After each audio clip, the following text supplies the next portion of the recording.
Hi, എല്ലാവർക്കും നമസ്കാരം. അപ്പം നമ്മുടെ പുതിയൊരു വീഡിയോയിലേക്ക് എല്ലാവർക്കും സ്വാഗതം. അപ്പം നമ്മൾ പഴഞ്ഞിയിൽ ഗണേശനെ കാണാൻ എത്തിയിട്ട് എവിടെയാണ് ഗണേശൻ എന്ന് വിളിച്ച് ചോദിക്കുന്നതാണ് ആദ്യം. അപ്പോഴാണ് വിളിച്ച് ചോദിക്കുമ്പോഴേക്കും ഗണേശൻ അവിടെ എത്തി. അപ്പോൾ അവന് ഒരു സ്നിക്കേഴ്സ് കൊടുത്തു. അപ്പം ചെക്കൻ തലയെക്കെട്ടൊക്കെ കെട്ടുകയാണ് കേട്ടോ. അതിൻ്റെ ഇടയിൽ ആർവൺ ബ്രൈറ്ററിനെ പരിചയപ്പെടുത്തി തന്നതാണ് സിയാദ് കാട്ടാ. ഞാൻ അവരെന്നെ കണ്ടിട്ടൊന്നുമില്ല, ആദ്യമായിട്ട് കാണുന്നത് അവിടെ നിന്നാണ്. പരിചയപ്പെടുത്തി തരുന്നത് സിയാദക്കാണ്. അത് കഴിഞ്ഞിട്ട് പിന്നെ അവിടെ തലയെക്കെട്ട് കെട്ടി അവിടെ നിന്ന് പ്രദക്ഷിണമൊക്കെ ആരംഭിക്കാനായിട്ട് പോയിരുന്നു കേട്ടോ. അപ്പോൾ അവിടെ ഭയങ്കരമായിട്ട് ബാൻഡ് സെറ്റും അതിൻ്റെ ഇതൊക്കെ ആയിട്ട് നടക്കണു, നല്ല തിരക്കായിട്ട്. ഇപ്പം ഞാൻ പഴഞ്ഞി പെരുന്നാളിന് ആദ്യമായിട്ടാണ്, മുമ്പ് പോയിട്ടുണ്ട്, പക്ഷേ അന്ന് ഇങ്ങോട്ട് തിരിച്ചിതായി രാത്രി പോയിട്ട് ഞാൻ ഫുഡ് കഴിച്ചിട്ട് അപ്പം അങ്ങോട്ട് പോകുന്നു.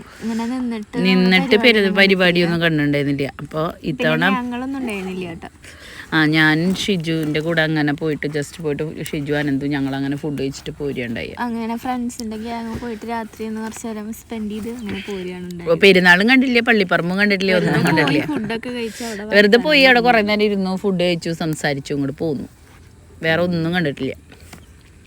അപ്പം ഇത്തവണ എന്ന് പറഞ്ഞിട്ടുണ്ടെങ്കിൽ ഗണേശൻ്റെ പുറകെ തന്നെ നിന്ന് കുറേ നേരം ഇപ്പം പെരുന്നാളൊക്കെ കണ്ടതാണ് കേട്ടോ. അപ്പോൾ ഇവിടെ ഇങ്ങനെ ഈ വീഡിയോ ഗണേശൻ്റെ ഇങ്ങനത്തെ ഇതൊക്കെ ഇങ്ങനെ വീഡിയോ ഒക്കെ എടുത്ത് അവിടെ കുറേ നേരം അവിടെ നിന്നു. ഗണേശൻ നിൽക്കുമ്പോൾ അവിടെ നിന്നു, അങ്ങനെ നിന്നു.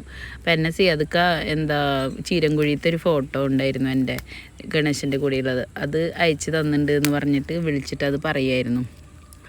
അപ്പോൾ അങ്ങനെ ആ ഒരു ഫോട്ടോ. പിന്നെ അത് കഴിഞ്ഞ് പിന്നെ ഇടയ്ക്കിടയ്ക്ക് ഞാൻ അവന് സ്നിക്കേഴ്സ് കൊടുക്കൂട്ടാ. ഓരോ സ്നിക്കേഴ്സ് ഇടയ്ക്കിടയ്ക്ക് ഇങ്ങനെ അവൻ എന്നെ കാണുമ്പോൾ ഇങ്ങനെ നോക്കുന്നുണ്ടാവും. അപ്പോൾ ഞാനൊരു സ്നിക്കേഴ്സ് കൊടുക്കും. അങ്ങനെ കുറേ നേരം അങ്ങനെ ഗണേശൻ്റെ കൂടെ ചിലവഴിച്ച് വളരെ സന്തോഷമായിട്ട്. പിന്നെ അവന് നിന്ന് മടുത്തു. കാരണം തലേ ദിവസം രാത്രി പരിപാടി ഉണ്ടായിരുന്നു, കാലത്ത് ഊട്ട്, അതൊക്കെ കഴിഞ്ഞപ്പോൾ സിയാദക്ക ഒരു ഡാൻസ് കളിച്ച് വൈറലായ ഒരു വീഡിയോ ഉണ്ട് കേട്ടോ. സിയാദക്ക ഡാൻസ് കളിച്ചത് കള്ളു കുടിച്ചിട്ടാണെന്നൊക്കെ പറഞ്ഞിട്ടൊക്കെ വലിയ വിവാദങ്ങളൊക്കെ ഉണ്ടാക്കിയൊരു വീഡിയോ ഉണ്ട്. അത് ഞങ്ങളുടെ വീഡിയോ അല്ല, അത് പഴഞ്ഞിക്കാർ തന്നെ ഇട്ടൊരു വീഡിയോ ആയിരുന്നേ. അങ്ങനെ അതൊക്കെ കഴിഞ്ഞ് പിന്നെ ഞങ്ങൾ അത് കഴിഞ്ഞിട്ട് പെരുന്നാളൊക്കെ 5 മണിക്കാണ് അവസാനിക്കുക. അപ്പോൾ അത് കഴിഞ്ഞിട്ടാണ് പോകുന്നത് കേട്ടോ. അപ്പോൾ ഓരോ നിമിഷവും ഇങ്ങനെ ഗണേശൻ്റെ കൂടെയുള്ളത് ഇങ്ങനെ ഒപ്പിയെടുത്തിട്ടുണ്ടായിരുന്നു. അപ്പോൾ ഞങ്ങളെടുത്ത വീഡിയോ ആണ്. ഇതൊക്കെ ഒരു എൻജോയ്മെന്റ് അല്ലേ, നമ്മൾ കള്ളു കുടിച്ചില്ലെങ്കിലൊക്കെ വരുന്നതാണ് നമ്മുടെ ഇത്. അപ്പത്തേക്കും പിന്നെ വേഗം ആനയുടെ അടുത്തേക്ക് തന്നെ പിന്നെ വേഗം പോയി. എന്താണെന്ന് വെച്ചാൽ ആനയോട് ശരിയാവില്ല. അപ്പോൾ ഗണേശനെ അങ്ങനെ പരിപാടിയൊക്കെ അവസാനിക്കാൻ പോവായിരുന്നു.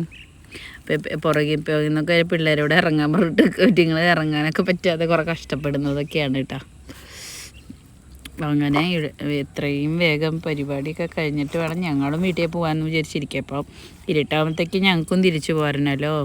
അപ്പോൾ അതൊക്കെ കഴിഞ്ഞിട്ട് പോവുകയാണ്. തലയ്ക്കെട്ടൊക്കെ അവിടെ പോയിട്ട് അഴിക്കാനായിട്ടാണ് കേട്ടോ പോണത്. അപ്പം അങ്ങനെ അത് കഴിഞ്ഞ് പിന്നെ ഫോൺ വാങ്ങിക്കാനായിട്ട് ഗണേശൻ കൊണ്ട് സിയാദക്ക ജിസ്മിയുടെ വീട്ടിലേക്ക് വന്നു. അപ്പോൾ ഫോൺ ചാർജ് ചെയ്യാൻ വെച്ചേക്കായിരുന്നു അവിടെ. അപ്പോൾ അവിടെ വന്നപ്പോൾ അവിടെ ഉണ്ടായിരുന്ന ചിപ്സ് എല്ലാം കൊടുത്തു, ഗണേശന് ഉമ്മ കൊടുത്തു. അങ്ങനെ കുറേ മെമ്മറബിളായിട്ടുള്ള കുറേ ഇതുകൾ വന്നു. ഞങ്ങൾ ഒരുപാട് അവിടെ നിന്ന് സംസാരിച്ചു. അപ്പോൾ ആ വീടിൻ്റെ മുന്നിൽ മുഴുവനും ആൾക്കാർ കേട്ടാ. എന്താ ഇവിടെ ആന, ഒരു ഫോൺ വാങ്ങിക്കാൻ വേണ്ടി ആന വന്നിരിക്കുന്നു. അങ്ങനെ മീനൂട്ടിയും ഒക്കെ കൊടുത്തു. ഇത്രയും അടുത്ത് നിന്നിട്ട് ഇങ്ങനെ അവൻ്റെ ലെവലിക്ക്, കാരണം ഈ വീട് കുറച്ച് ഉയർന്നതാണ്, അതുകൊണ്ട് ശരിക്കും നമുക്ക് വായേക്ക് വെച്ച് കൊടുക്കാനും കണ്ണിലുമ്മ കൊടുക്കാനും ഒക്കെ പറ്റൂട്ടാ. കാരണം അത് ചിലവര് കണ്ണിലുമ്മ കൊടുക്കണു, കവളത്തുമ്മ കൊടുക്കണു, എൻ്റെ പൊന്നേ. അപ്പോൾ ജിസ്മിയുടെ അമ്മ പറയുന്നുണ്ട്, വീട് പൊളിക്കുമോ ഗണേശൻ തല തട്ടിയിട്ട് എന്ന് ചോദിക്കുന്നുണ്ട്. അവിടെ ഡ്രസ്സ് ഉണ്ടായിരുന്നേ, അപ്പോൾ അത് പൊളിയോ എന്നൊക്കെ ചോദിക്കുന്നുണ്ടായിരുന്നു. അപ്പം അങ്ങനെ എല്ലാവരും കൊടുത്തു. ഉണ്ണിക്കുട്ടൻ കൊടുത്തു, മീനുട്ടി കൊടുത്തു, പിന്നെ കുഞ്ഞുമണി വെറുതെ തൊട്ടേ ഉള്ളൂ കേട്ടോ ആനേനെ. എല്ലാവരോടും കൊടുക്കാൻ പറഞ്ഞ് നിർബന്ധിക്കായിരുന്നു കേട്ടോ. അപ്പോൾ എല്ലാവരോടും കൊടുത്തോളൂ അതിനെന്താ കൊടുത്തോളൂ എന്ന് പറഞ്ഞപ്പോൾ അതേ കൊടുത്ത്. അത് ഏതാ സിയാദക്കാനാണ്. അവന് അങ്ങനെ അതെല്ലാം കൊടുത്ത് ഞങ്ങൾ ചിപ്സൊക്കെ കൊടുത്ത് അത് കഴിഞ്ഞിട്ട് അങ്ങനെ അവർ തിരിച്ചു പോയി. പിന്നെ അതിൻ്റെ ഇടയിൽ മീനുട്ടി നേർച്ചച്ചോറ് വാങ്ങാൻ, ഞങ്ങൾക്ക് വാങ്ങാനായിട്ട് ഇതൊന്നും ഉണ്ടായിരുന്നില്ല, അപ്പോൾ വാങ്ങാൻ പോയി.